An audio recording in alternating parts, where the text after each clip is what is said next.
TikTok's lawyers had really tried to argue this was a First Amendment case. Are you surprised at all by this ruling? I'm not, for a couple of reasons. First, Anna, anybody who watched that oral argument or listened to it, rather, would know that the justices were deeply suspect of the argument that this presented real First Amendment concerns. And even Justice Sotomayor, who concurred in the judgment here, meaning she agrees with the end result, but perhaps for slightly different reasons, says the question we face today is not the law's wisdom, only its constitutionality. Given just a handful of days after oral argument to issue an opinion, I cannot profess the kind of certainty I would like to have about the arguments and record before us. All I can say is that at this time and under these constraints, the problem, and I want to get back to what the problem is, appears real and the response to it not unconstitutional. And the problem that Justice Sotomayor is referring to is the national security problem that the government talked about repeatedly in its briefs and at its oral argument.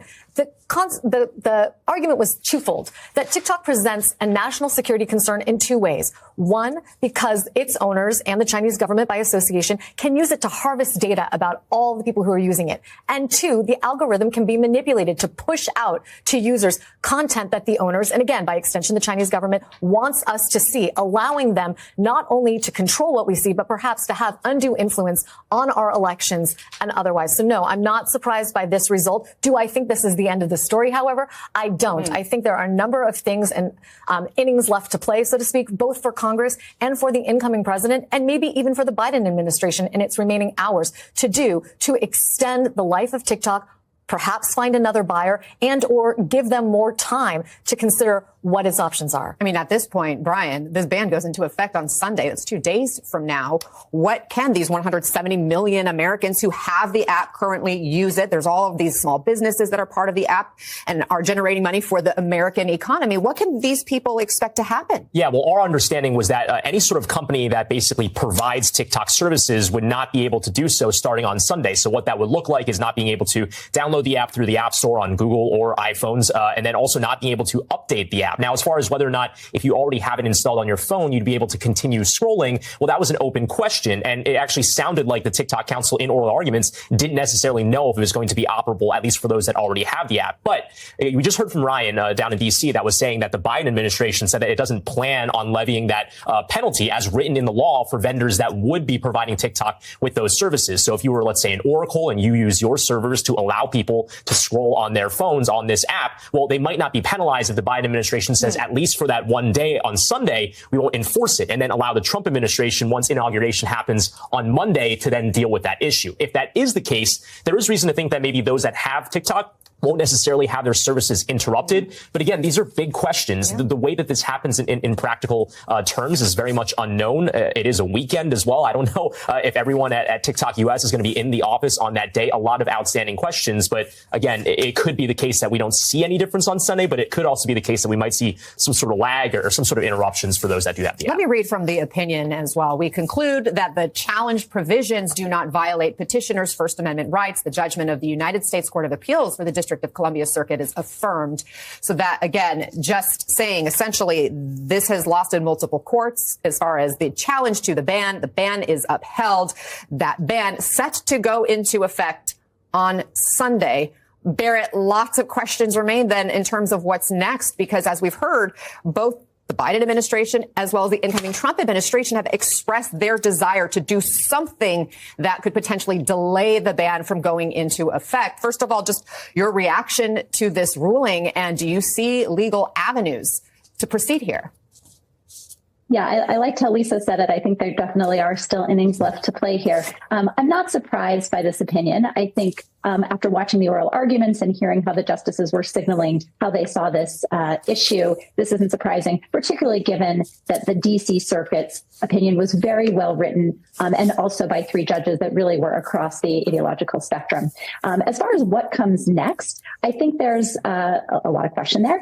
So President-elect Trump has indicated that now he is a supporter of TikTok and maybe trying to do things to undo this ban. I think there's several things that could happen, right? I mean, you could imagine a world where President Trump directs his Attorney General Bondi not to enforce this law. I think that would put companies like Apple and Oracle in a really tricky situation. Do they follow the letter of the law, or do they trust the president's assurances that the Justice Department is not going to enforce it? The law also gives President Trump some wiggle room in how he would determine whether or not a divestiture actually or a sale had actually occurred. So one could also imagine a situation where President Trump, who really has touted himself as the ultimate deal maker, gets into the weeds here and tries to help either facilitate some sort of a divestiture or is able to somehow define whether or not a divestiture has happened such that the app can continue to operate in the United States. But I liked that analogy. There are definitely still innings left to play. I think this is still some unsettled questions here.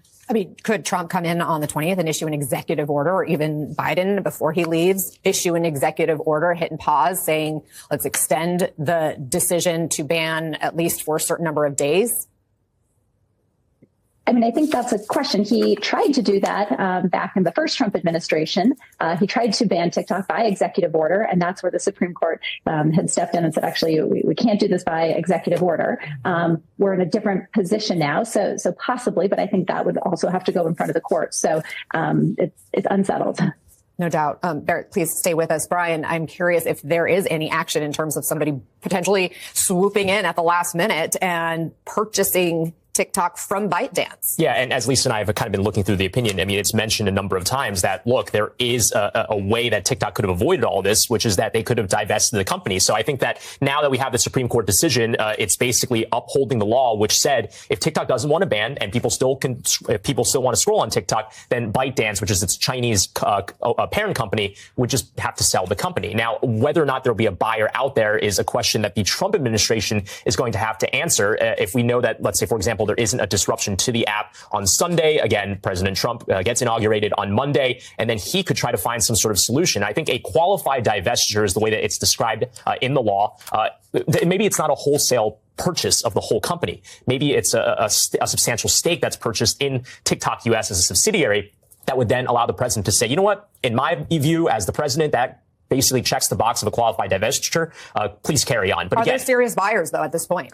Not that we've really heard of. I mean, there have been some reported rumors that maybe Elon Musk could be someone. Again, this is a very complicated situation because this isn't a phone call from one boardroom to the other. You have the Chinese and also the U.S. government that would be involved here. But what we do know is that it would take time to make that happen. So does that look like perhaps some sort of Trump action to kick the can down the road temporarily to get, let's say, a few extra months to then ink some sort of deal or some sort of a purchase? But again, that's very much uncertain. And Anna, to Brian's point, former and future President Trump asked the Supreme Court for exactly that. He wanted a stay to give him time to negotiate a different solution. In their opinion here, and again, this is unanimous opinion of the court, two justices wrote separately, but they are all in agreement. This is an unsigned opinion. They did not give incoming President Trump what he asked for, a stay of the law. They upheld the law just as it is. So if there is a solution here, either it has to be found in the next couple of days, or we could talk about a solution where, for example, TikTok could go down for a couple of days and then be revived by a qualified divestiture. There are a number of different solutions here,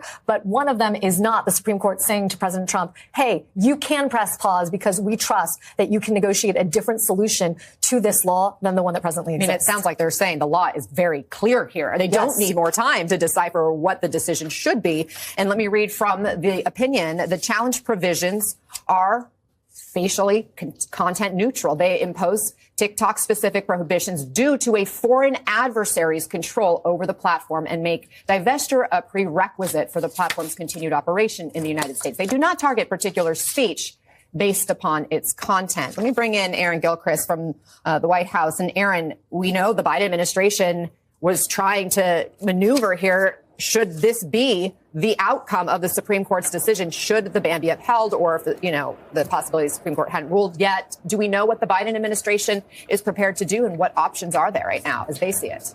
Well, effectively, as your guests have noted, the Biden administration is prepared to do nothing. When this law goes into effect on Sunday, two administration officials have told our team that the plan from the Biden administration is not to start doling out billions of dollars in fines to the App Store, to the Apple App Store, to Google Play, if they allow these applications to continue to function on their platforms. We have to sort of step back to the last couple of months of the Biden administration when, for example, the press secretary, Karine Jean-Pierre, has been asked repeatedly if the White House wanted to see this ban go into effect. And she repeatedly said that the White House doesn't want to see a ban. This law calls for a divestiture, and that it expected ByteDance to be to adhere to the law from that perspective in terms of trying to sell the platform. Obviously, that's something that has not happened. And so in the last several hours, late last night, we learned from some administration sources that the Biden administration does not plan to start fining these companies that support the TikTok platform because they allow it to continue to function. And so I think